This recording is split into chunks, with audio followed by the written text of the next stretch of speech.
Good morning everyone. Welcome to MKH video series.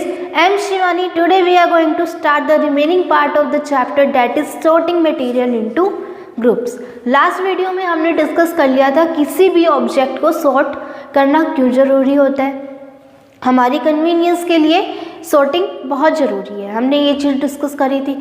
उसके बाद हमने पढ़ा था ऑब्जेक्ट और मटेरियल में डिफरेंस क्या होता है। जो ऑब्जेक्ट होता है वो बहुत सारे एक या एक से ज़्यादा मटेरियल से मिलकर बनता है, और जो हमारा मटेरियल है उस मटेरियल से हम एक से ज़्यादा ऑब्जेक्ट बना सकते हैं। एग्जाम्पल भी मैंने आपको दिया था, पेंसिल का एग्जाम्पल दिया था। जो हमारी पेंसिल है वो क्या है, एक ऑब्जेक्ट है।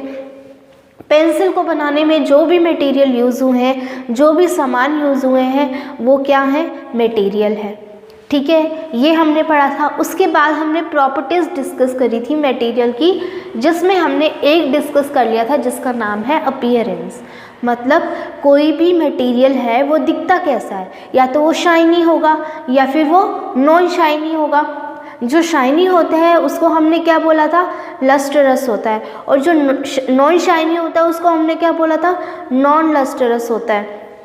ठीक है, शाइनी में कौन आते हैं, मोस्टली मेटल्स आते हैं, जैसे कि गोल्ड, सिल्वर, ये सब क्या है, शाइनी मेटल्स हैं। अगर आप इसको देखोगे, ऑर्नामेंट्स जिसके बनते हैं वो क्या करते हैं, शाइन करते हैं, है ना। तो ये कैसे हैं, शाइनी मेटल्स हैं।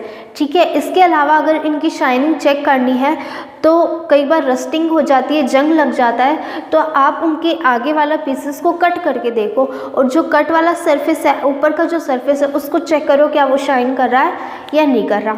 शाइन कर रहा है तो वो शाइनी होगा, नहीं कर रहा तो वो नॉन शाइनी होगा। ये हमने अपीयरेंस में पढ़ा था। अब हमारी जो नेक्स्ट प्रॉपर्टी है वो है हार्डनेस। हार्डनेस की बात आते ही आपके माइंड में आ जाना चाहिए, या तो कोई जो मटेरियल है वो हमारा या तो हार्ड होगा या फिर वो सॉफ्ट होगा। दो चीज़ें ही हो सकती है, क्या क्या, या तो वो हार्ड होगा या फिर वो सॉफ्ट होगा। ठीक है, अब किसी भी चीज़ को आप हार्ड कब बोलोगे और किसी भी चीज़ को आप सॉफ्ट कब बोलोगे। तो देखो, आप सिंपली ऐसे बोलोगे कि जैसे मार्कर है, इसको मैं दबा नहीं सकती, है ना। अगर आप इसको दबा नहीं सकते तो ये हार्ड हो गया। अगर आप इसको कंप्रेस कर सको, दबाना यानी कि कंप्रेस करना, अगर आप इसको कंप्रेस कर सको तो आप बोलोगे वो सॉफ्ट है। जैसे कि स्पंज हो गया, स्पंज को आप कंप्रेस कर सकते हो, दबा सकते हो, तो वो सॉफ्ट मटेरियल है। अगर आप जैसे कीज़ लेते हो, चाबी जो होती है घरों की, तालों की, उनको लेते हो, तो कीज़ को क्या आप कंप्रेस कर सकते हो, नहीं कर सकते, तो वो किसका एग्जाम्पल है, हार्ड का। तो आपके माइंड में सीधी सी बात आएगी, हार्ड क्या होता है जिसको हम कंप्रेस नहीं कर सकते, और सॉफ्ट क्या होता है जिसको हम कंप्रेस कर सकते हैं। तो बेसिकली विच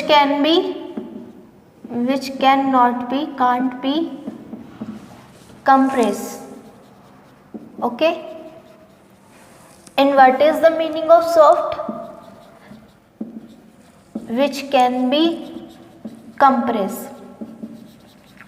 ओके, ये चीज हमने देखी। इसके अलावा, कंप्रेसिबिलिटी के अलावा क्या कोई और फैक्टर है जो हार्ड और सॉफ्ट नेचर को बताता हो, तो यस बिल्कुल है।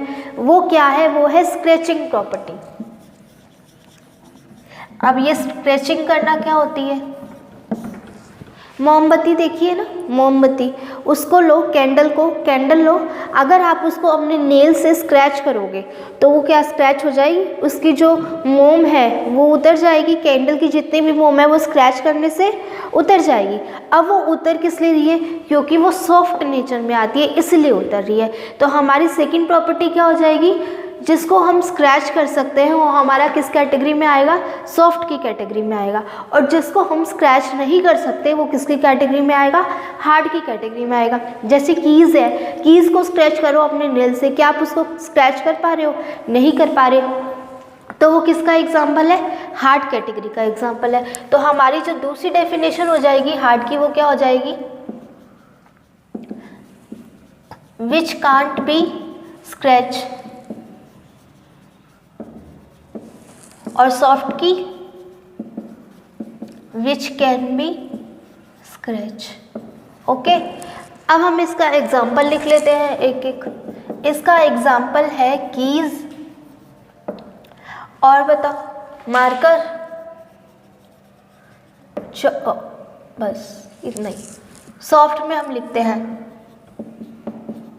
सॉफ्ट के एग्जाम्पल पिल्लो, पिल्लो को हम कंप्रेस कर सकते हैं।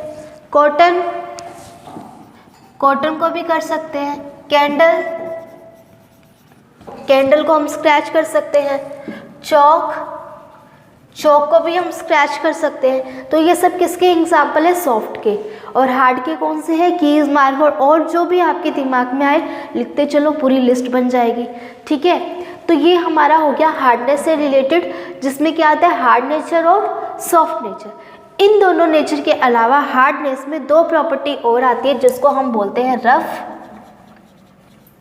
और जिसको बोलते हैं हम स्मूथ।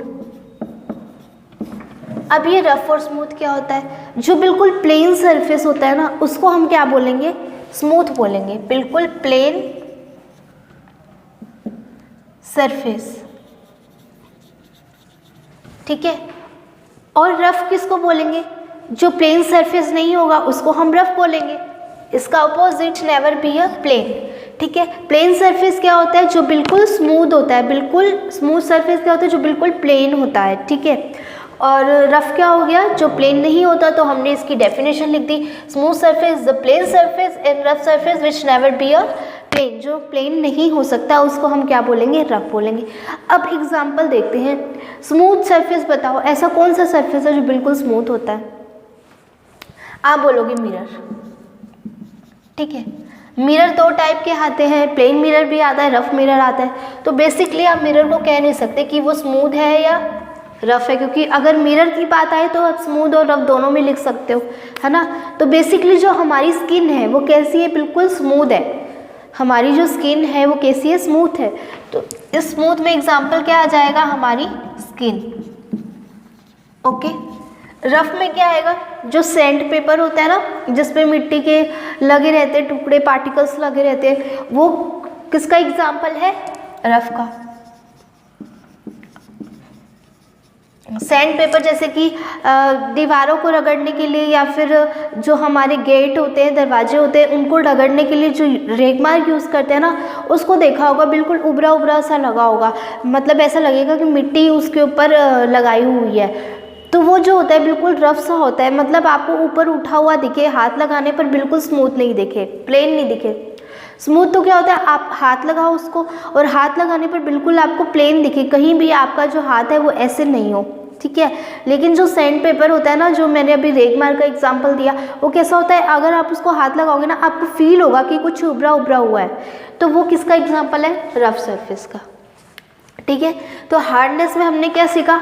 हार्डनेस में हमने सीखा हार्ड नेचर क्या होता है, सॉफ्ट नेचर क्या होता है, ठीक है। हार्ड नेचर जिसको हम कंप्रेस कर सकते हैं, कंप्रेस नहीं कर सकते, और स्क्रैच, और जिसको हम स्क्रैच भी नहीं कर सकते। सॉफ्ट क्या होता है? जिसको हम कंप्रेस कर सकते हैं और स्क्रैच भी कर सकते हैं। उसके अलावा हार्डनेस में दो चीज़ें और आती है, जो कि है रफ और स्मूथ। मतलब रफ मतलब जो कि प्लेन सरफेस नहीं है, स्मूथ मतलब जो कि एक प्लेन सरफेस है। एग्जाम्पल है इसका रफ सरफेस का सैंड पेपर, स्मूथ है स्मूथ का एग्जाम्पल है स्किन। तो ये बात आपको अच्छे से समझ में आ गई होगी। अब हमारी नेक्स्ट प्रॉपर्टी है सॉल्युबिलिटी। अब हम इसके बारे में देखते हैं। तो चलिए अब हम बात करते हैं सॉल्युबिलिटी की। सॉल्युबिलिटी में क्या होता है? इसमें भी दो चीज़ आती है। सॉल्युबिलिटी दिमाग में आती है, इसमें भी आपके दिमाग में दो चीज़ें आ जानी चाहिए। पहली है सॉल्युबल और दूसरा है इनसॉल्युबल, ठीक है। सबसे पहले तो हम ये समझते हैं सॉल्युबिलिटी होती क्या है। कुछ सब्सटेंस ऐसे होते हैं जो वाटर में कम्प्लीटली डिज़ोल्व होते हैं। ज़रूरी नहीं है कि वो वाटर ही हो, और कुछ भी हो सकता है, ठीक है। कुछ सब्सटेंस ऐसे होते हैं जो वाटर में कम्प्लीटली डिज़ोल्व हो जाते हैं, और कुछ ऐसे होते हैं जो वाटर में डिज़ोल्व नहीं होते। बेसिकली हम वाटर को लेके चलते हैं, लेकिन यहाँ वाटर की जगह कुछ और भी हो सकता है, ठीक है। अभी हम वाटर की बात कर रहे हैं। तो जो कुछ सब्सटेंसेस है जो वाटर में कम्प्लीटली डिज़ोल्व हो जाते हैं, कुछ ऐसे जो कम्प्लीटली डिज़ोल्व नहीं होते। इसी को हम क्या बोलते हैं? सॉल्युबिलिटी बोलते हैं। और इसके बेस पे जो डिज़ोल्व होते हैं और जो नहीं होते, उन दोनों के बेसिस पे हमने सॉल्युबिलिटी को इन टू पार्ट्स में डिवाइड कर दिया। पहला है सॉल्युबल, दूसरा है इनसॉल्युबल। किसी के आगे इन लग जाता है मतलब वो चीज़ क्या हो जाती है, एंटी हो जाती है। ठीक है, मतलब अगर सॉल्यूबल का मतलब है कि वो वाटर में कम्प्लीटली डिज़ोल्व हो रहा है, तो इनसॉल्यूबल का मतलब क्या हो जाएगा कि वो वाटर में डिज़ोल्व नहीं है। ठीक है, तो देखो सॉल्यूबल का मतलब होता है जो वाटर में कम्प्लीटली डिज़ोल्व हो रहा है। ठीक है, अगर जैसे मान लो, पहले लिखो आप इसकी डेफिनेशन लिखो, सॉल्यूबल यानी कि विच completely dissolve in water, okay, and this is not completely dissolve in water। ठीक है, अगर हम एग्जाम्पल लें, अब आप एग्जाम्पल देखो एक्चुअल में मैं क्या बोल रही हूँ, ये डिज़ोल्व कैसे, क्या बोल रही हूँ मैं, डिज़ोल्व का मतलब है मिक्स। ठीक है, आप एक ग्लास लो, ग्लास में पानी भरो, ठीक है, उसके अंदर सॉल्ट डाल दो। ठीक है, सॉल्ट डाल दिया और उसको मिलाओ, क्या वो सॉल्ट है वो डिसअपियर हो गया, हो गया। अब नींबू पानी बनाते हो तो नींबू पानी में क्या करते हो आप, सोल्ट डालते हो, लेमन डालते हो, पानी डालते हो, तो कुछ जितना भी सब्सटेंस आपने मिलाया है वो सब क्या हो जाता है, डिसअपियर हो जाता है मिलाने के बाद, स्टिर करने के बाद। ठीक है, ग्लास लिया, उसके अंदर ये वाटर है। ठीक है, ये आपका स्टेरर है, या चम्मच मान लो, स्पून मान लो, ये आपकी स्पून है। ठीक है, इसको स्टेरर भी बोलते हैं, स्टेर। ठीक है, स्टिर मतलब हिलाना, ठीक है, घुमाना। अब इसके अंदर क्या डाल दो आप,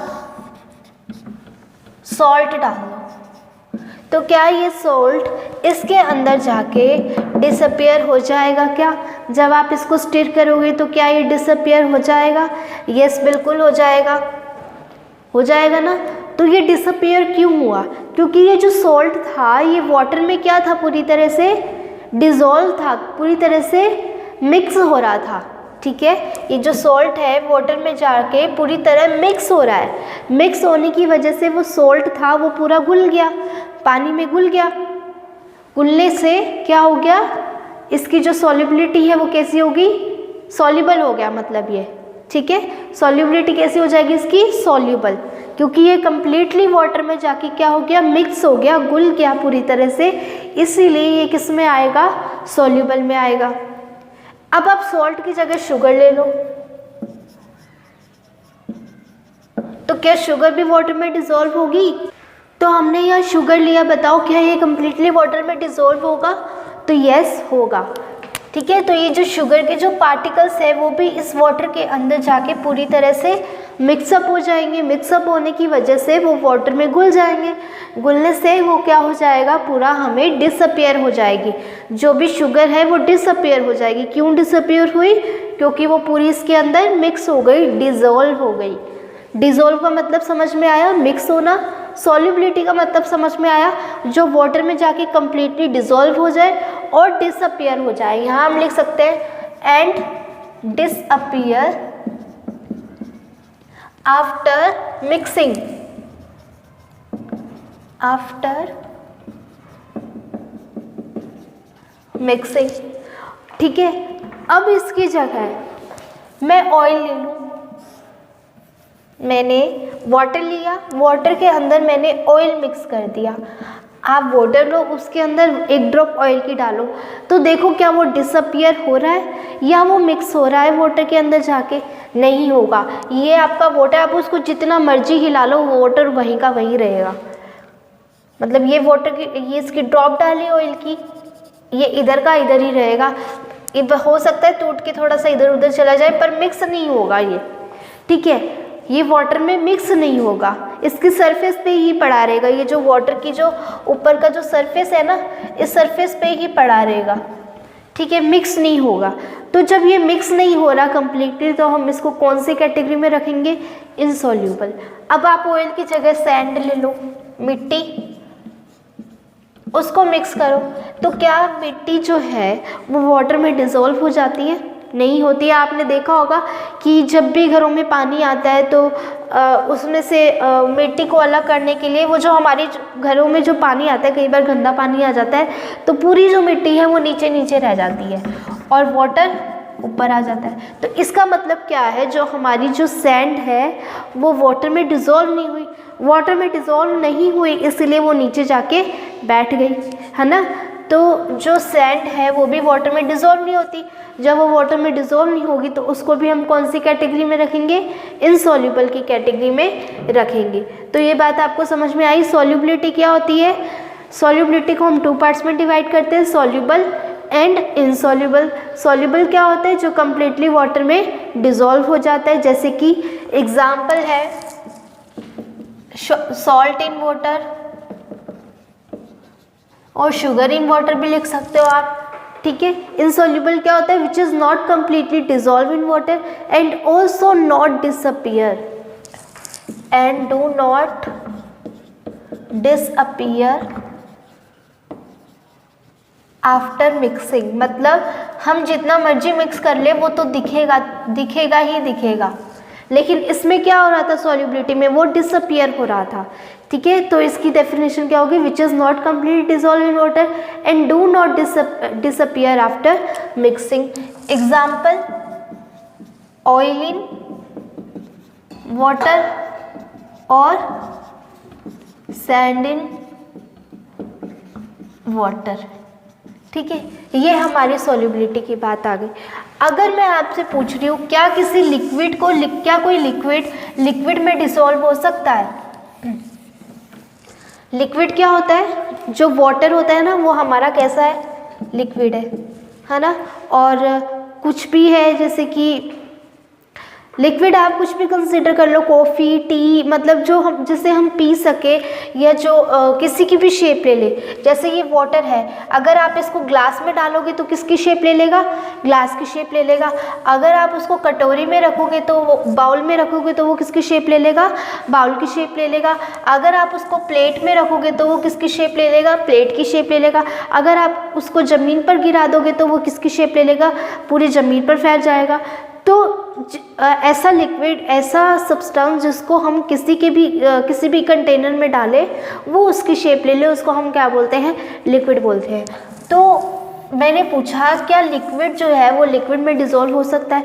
बताओ, सबसे पहले बताओ मेरे को लिक्विड कौन कौन से हैं। क्या ऑयल एक लिक्विड है, यस है, क्योंकि ऑयल को किसी भी कंटेनर में डालो वो उसकी शेप ले लेता है ना। अगर आप किसी बॉटल में डालोगे तो वो बॉटल की शेप ले लेगा। अगर आपको उसको किसी टिन में डालोगे तो वो टिन की शेप ले लेगा। वाटर है, वाटर तो है ही लिक्विड, है ना। और क्या क्या है लिक्विड, इंक जो होती है वो भी क्या है, लिक्विड है। मिल्क क्या है, वो भी लिक्विड है। मिल्क को भी किसी भी कंटेनर में डालो वो उसकी शेप ले लेगा, ठीक है। तो ये सब हमारे क्या है, लिक्विड है। गैस क्या होती है, जो हम एयर होती है, एयर क्या है, एक तरह से गैस है। और एयर में क्या प्रेजेंट रहती है, ऑक्सीजन प्रेजेंट रहती है, नाइट्रोजन प्रेजेंट रहती है, आर्गन प्रेजेंट रहती है। ये सब क्या है, गैसेज है, ठीक है। तो मैंने यहाँ पे 2 क्वेश्चन पूछे, क्या लिक्विड में डिसॉल्व हो सकता है, क्या गैस लिक्विड में डिसॉल्व हो सकती है। तो सबसे पहले हम देखते हैं क्या लिक्विड में डिसॉल्व है या नहीं है। तो मैंने यहाँ आपको बताया कि लिक्विड क्या होता है, ऑयल, वाटर, इंक, मिल्क। इसके अलावा कुछ और भी लिख सकते हो अगर आपके राइट में आ रहा है। मतलब हम किसी भी सब्सटेंस को किसी भी कंटेनर में डालें, अगर वो उसकी शेप ले ले तो वो क्या है, लिक्विड है, ठीक है। अब देखो, मैंने कंटेनर लिया, इसके अंदर मैंने एक लिक्विड फिल कर दिया, मैंने फिल कर दिया वाटर, ठीक है। मैंने वाटर फिल कर दिया और यहाँ ये स्टीरर है, ठीक है। अब मैंने यहाँ ऑयल डाल दिया। ऑयल आपको अभी मैंने बताया कि वो सॉल्युबल नहीं है, वो कैसा है, इनसॉल्युबल है। तो ये वाटर में डिसॉल्व नहीं होगा, ठीक है। तो ये तो डिसॉल्व नहीं होगा, इसको मैं लिख रही हूँ इनसॉल्युबल। अब मैं दूसरा ले रही हूँ एग्जाम्पल। अब मैं किसका एग्जाम्पल ले रही हूँ, अब मैं यहाँ वाटर ले रही हूँ इसके अंदर, और इसके अंदर मैं डाल रही हूँ इंक। क्या डाल दी मैंने, इंक। जो आपके पेन में जो इंक होती है ना, उस इंक की बात कर रही हूँ। इंक डाल दी, तो बताओ क्या वो इंक वाटर में डिसॉल्व हो जाएगी, यस हो जाएगी। आप वाटर लो, उसके अंदर इंक की एक ड्रॉप डाल दो, है ना। आप ड्रॉप डालोगे ना तो आप जब उसको स्टिर करोगे, हिलाओगे ना, तो वो जो पूरी इंक है पूरी वाटर में फैल जाएगी। मान लो इंक ब्लू कलर की है तो आपका वाटर जो था वो पूरा ब्लू कलर का हो जाएगा। पूरा वाटर ब्लू कलर का हो गया, इसका मतलब वो इंक थी पूरे वाटर में मिक्स हो गई।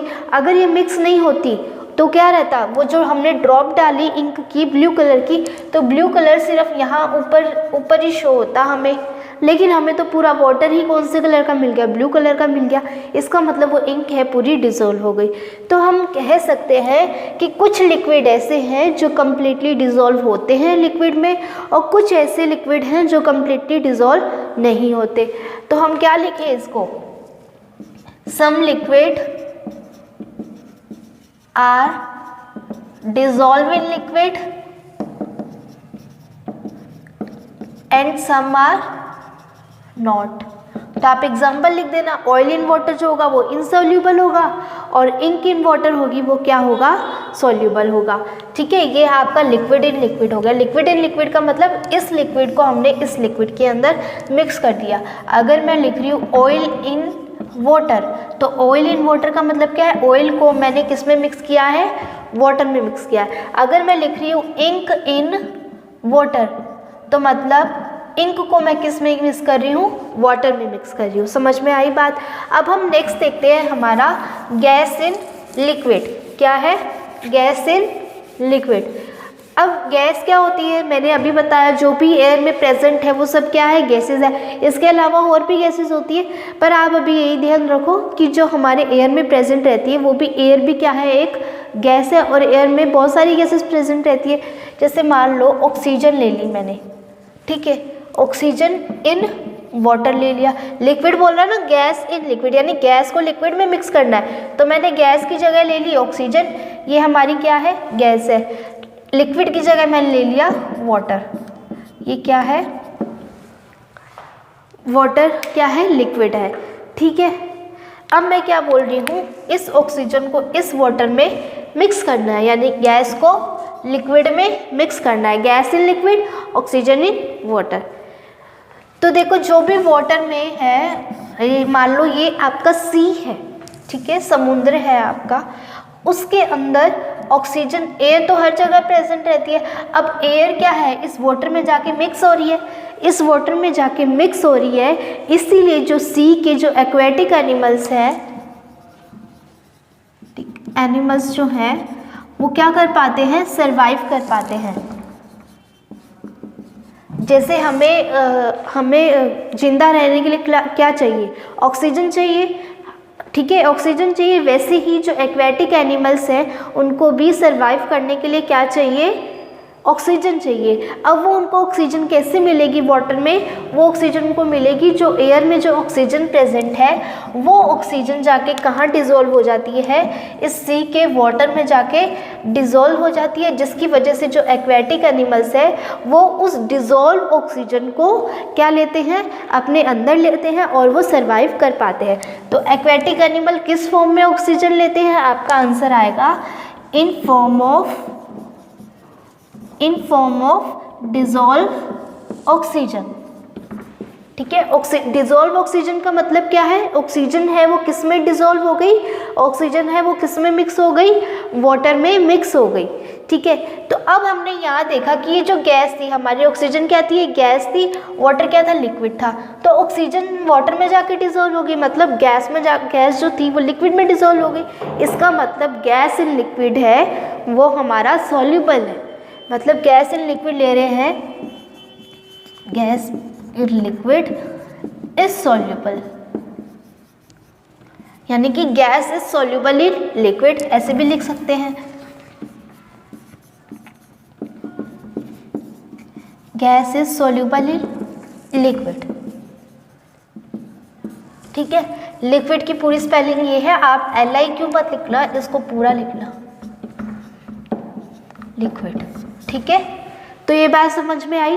क्या देखा हमने, सॉल्युबिलिटी क्या होती है, सॉल्युबिलिटी को हमने 2 पार्ट्स में डिवाइड कर रखा है, सॉल्युबल और इनसॉल्युबल। सॉल्युबल का मतलब जो कम्प्लीटली वाटर पे डिज़ोल्व हो जाए, इनसॉल्युबल का मतलब जो कम्प्लीटली वाटर में डिज़ोल्व नहीं हो, और उसके बाद हमने देखा क्या लिक्विड में डिज़ोल्व होता है, फिर हमने इसका कंक्लूजन क्या निकाला कि कुछ लिक्विड ऐसे हैं जो वाटर में लिक्विड में डिज़ोल्व हो जाते हैं और कुछ ऐसे हैं जो डिज़ोल्व नहीं होते।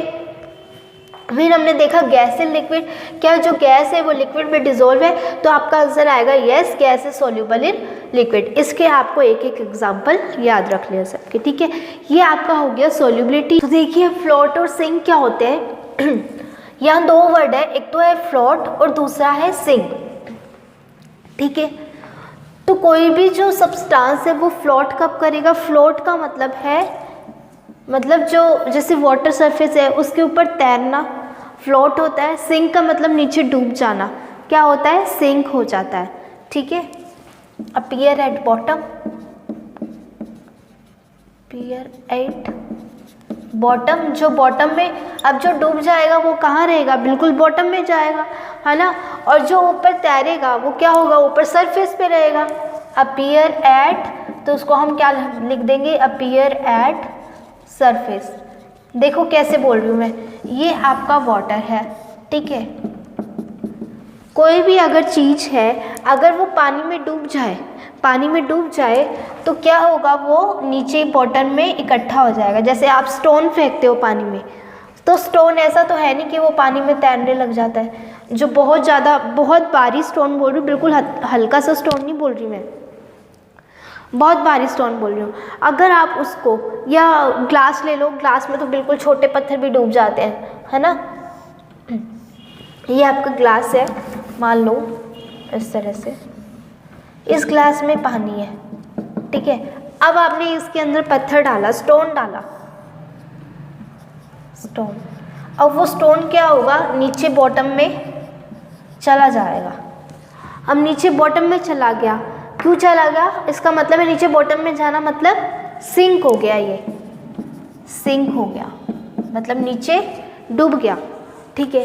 अब आप डालो इसके अंदर पेपर, डालो कोई पेपर का एक टुकड़ा लो, उसको इसके अंदर डालो, तो आप क्या देखोगे कि वो नीचे नहीं डूबेगा, वो क्या होगा, इस पानी के ऊपर, इसका जो सरफेस है इसी के ऊपर तैरता रहेगा। तो ये जो तैरना जो प्रोसेस है उसको हम बोलते हैं फ्लोट, मतलब पानी के सरफेस पे ही जो रहता है उसको हम बोलते हैं फ्लोट, और जो नीचे डूब जाता है उसको हम बोलते हैं सिंक। इतनी बात सबको समझ में आई। अब हम देखते हैं कि कौन सी चीज़ ऐसी है जो फ्लोट करेगी और कौन सी चीज़ ऐसी है जो सिंक कर जाएगी। तो सिंपल सी बात है, पत्थर क्या था हमारा, हैवी था। कैसा था, हैवी था, मतलब भारी था, है ना। तो भारी था, जब वाटर जो था वो तो हल्का है, और जो पत्थर है वो कैसा है, भारी है। अब वाटर हल्का है और पत्थर भारी है, तो वो पत्थर क्या हो जाएगा, नीचे चला जाएगा। अब ये पेपर लिया हमने, ये कैसा था, लाइट था वेट में, लाइट वेट, इसका बिल्कुल कम वेट था, किसके कंपैरिजन में, जिसमें हम उसको डाल रहे हैं उसके कंपैरिजन में देख रहे हैं। इसका जो वेट था पेपर का वो क्या था, कम था, किसके कंपैरिजन में, ये जो वाटर लिया है इसके कंपैरिजन में। वाटर क्या था, हैवी था, वाटर हैवी हो गया पेपर के लिए, और पेपर क्या हो गया, बिल्कुल लाइट हो गया, इसलिए वो ऊपर तैरने लग गया। अगर पेपर भी हैवी होता वाटर से तो पेपर भी क्या होता, डूब जाता नीचे, वो भी क्या होता, सिंक हो जाता, ठीक है। तो मैंने यहाँ ही लिखा है object which are denser, denser यानी हैवी, ठीक है। Object which are denser than water, जो वाटर से हैवी है वो तो क्या हो जाएंगे, हमारे सिंक हो जाएंगे। Object which are less denser than water, जो वाटर से लेस डेंसर है, मतलब जिनका जो हैवीनेस है वो कम है, किसके कंपैरिजन में, वाटर के, विल फ्लोट ऑन वाटर, वो क्या करेंगे, फ्लोट करेंगे वाटर में, ठीक है। अब एग्जाम्पल लो, इसके लिए एग्जाम्पल अगर हम देखें तो जो पेपर की बोट होती है, बारिश होती है तो आप क्या करते हो, सब लोग पेपर की बोट चलाते हो ना, तो वो पेपर की बोट तैर क्यों पा रही है, क्योंकि उस पेपर की बोट का जो वेट है वो क्या है, कम है, किसके कंपैरिजन में, इसके वाटर के कंपैरिजन में। यहाँ नहीं आएगा एग्जाम्पल, इसमें आएगा फ्लोट और ये सिंक, है ना। तो इसका एग्जाम्पल आएगा पेपर बोट, ठीक है। तो क्यों तैर पा रही है, क्योंकि उसका वेट क्या है, कम है, किसके कंपैरिजन में, वाटर के कंपैरिजन में।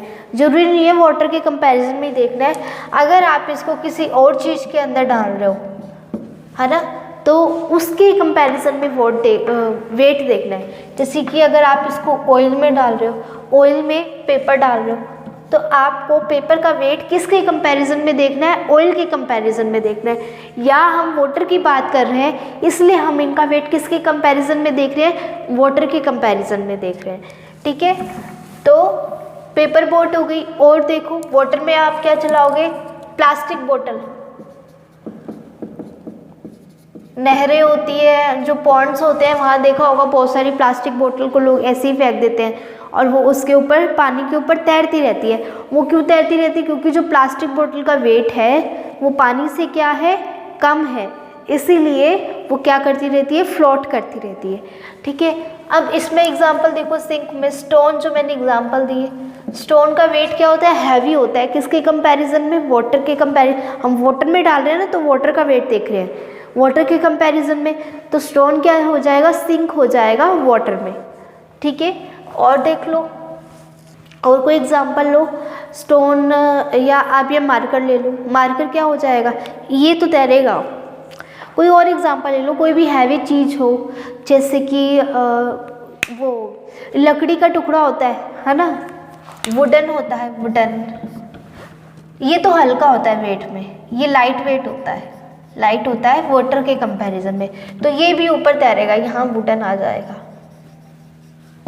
और एग्जांपल याद कर लो, मुझे याद नहीं आ रहे, वो किस में आ जाएंगे, सब सिंक में आ जाएंगे। ठीक है, तो आपको फ्लोट और सिंक का समझ में आ गया।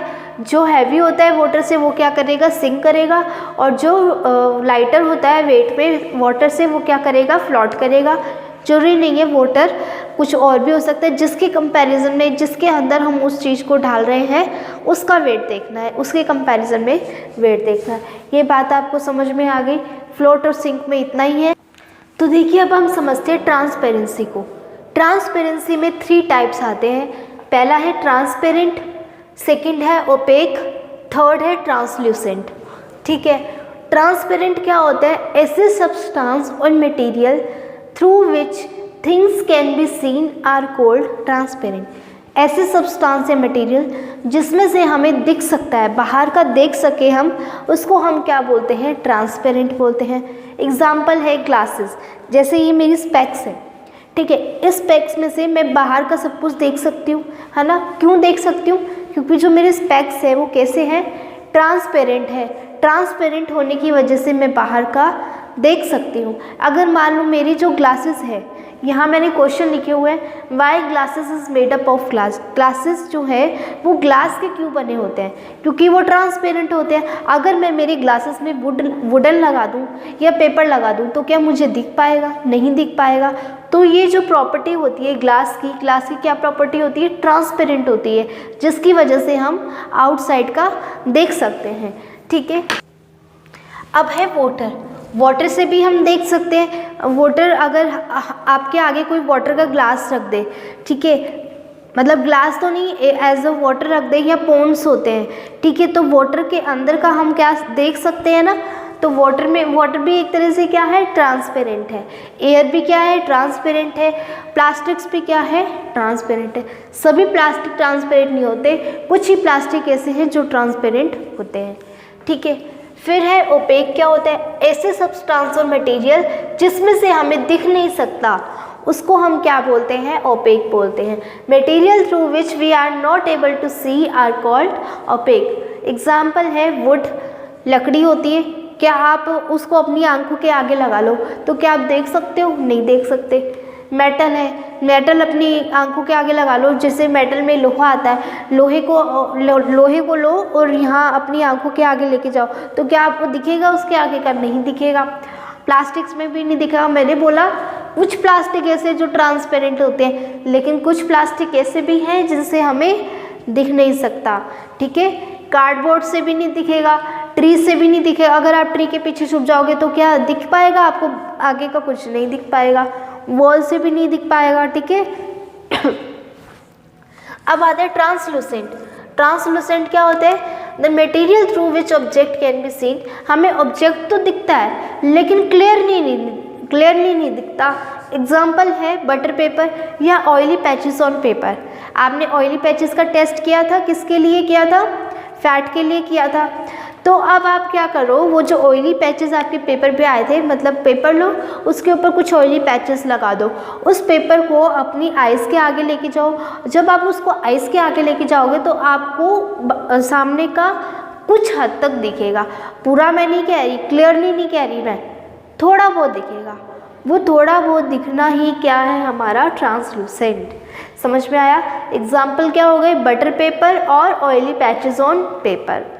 ठीक है, अब जो मैंने ये इनकी प्रॉपर्टी स्टार्ट करने से पहले मैंने आपसे क्वेश्चन पूछे थे।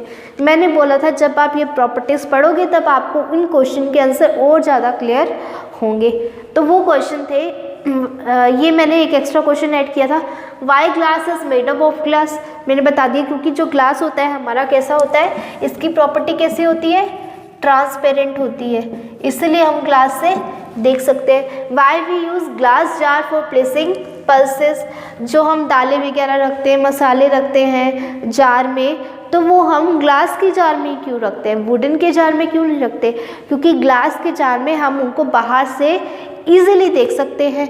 ईजिली देख सकते हैं तो हम ईजिली आइडेंटिफाई कर सकते हैं कि इसके अंदर कौन सी पल्सेस है, इसके अंदर कौन सा मसाला है। अगर हम उसको वुडन के अंदर रख दें या प्लास्टिक के अंदर रख दें तो हमें खोल खोल के देखने पड़ेंगे कि उसके अंदर कौन सा था, इसके अंदर कौन सा था। इससे अच्छा है कि हम ग्लास का यूज़ कर ले, हम बाहर से देख के पहचान लें कि इसमें कौन सा है, इसमें कौन सा है ना। हाँ, तो हमें खोल के नहीं देखना पड़ेगा।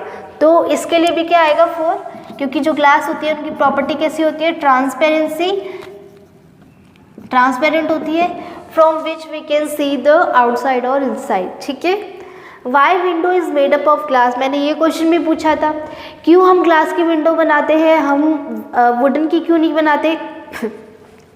क्योंकि बाहर का देखने के लिए, आउटसाइड का देखने के लिए हमें क्या चाहिए? ट्रांसपेरेंट प्रॉपर्टी चाहिए। अब वो ट्रांसपेरेंट प्रॉपर्टी किस में मिलेगी? ग्लास में मिलेगी। तो यहाँ क्या आ जाएगा? इसमें भी ट्रांसपेरेंट प्रॉपर्टी के कारण। ठीक है। Why chair is made up of wooden, ये क्वेश्चन भी पूछा था मैंने। जो चेयर है वो वुडन की क्यों बनी होती है, प्लास्टिक की क्यों बनी होती है, पेपर की क्यों नहीं बनी होती? तो हमने यहाँ एक इसकी प्रॉपर्टी डिस्कस की थी, हार्डनेस। हार्डनेस में क्या पढ़ा था हमने? जिसको हम कंप्रेस कर सके वो हार्ड है, जिसको हम कंप्रेस नहीं कर सके वो सॉफ्ट है। ठीक है। तो why chair is made up of wooden, जो वुडन है वो कैसी होती है? नेचर में हार्ड होती है, बिल्कुल हार्ड होती है। किसके कंपैरिजन में? पेपर के कंपैरिजन में। पेपर इतना हार्ड नहीं होता जितना वुडन हार्ड होता है। तो जब पेपर हार्ड नहीं होगा तो हम उस पर बैठेंगे, वो हमारे वेट को होल्ड नहीं कर पाएगा। और वुडन होती है क्योंकि वो हार्ड है, वो ब्रेक नहीं होगी। जो चीज़ हार्ड होती है वो इजीली ब्रेक नहीं होती है ना। तो जब हम वुडन की चेयर पे बैठेंगे तो वो इजीली ब्रेक नहीं होगी, हमारे वेट को इजीली होल्ड कर पाएगी। तो यहाँ इसका आंसर आ जाएगा फॉर हार्डनेस। ठीक है। तो ये आपका चैप्टर कंप्लीट होता है। इस लेक्चर में हमने इनकी प्रॉपर्टी डिस्कस की, अपीयरेंस पढ़ा, हार्डनेस पढ़ी, सॉल्युबिलिटी, फ्लोटरसिंग, ट्रांसपेरेंसी। एक बार आप खुद से नोट्स जो भी आपने बनाए, मैंने यहाँ जो भी लिखे उन सब के नोट्स आपको बनाने हैं, उसको एक बार रीड आउट करके देखो कि आपको हर चीज़ समझ में आ रही है। टेक्स्ट बुक पढ़ो, नोट्स पढ़ो, क्या आपको हर चीज़ समझ में आ रही है? आ रही है तो बहुत अच्छी बात है, नहीं आ रही तो दोबारा वीडियो देख लेना। ठीक है। जो मैंने आपको ये जो यहाँ जो लिखवाया ना उतना सफिशिएंट है, आपको टेक्स्ट बुक पढ़ने की नीड नहीं है। ठीक है। I hope you like my video. Thank you so much. Have a nice day.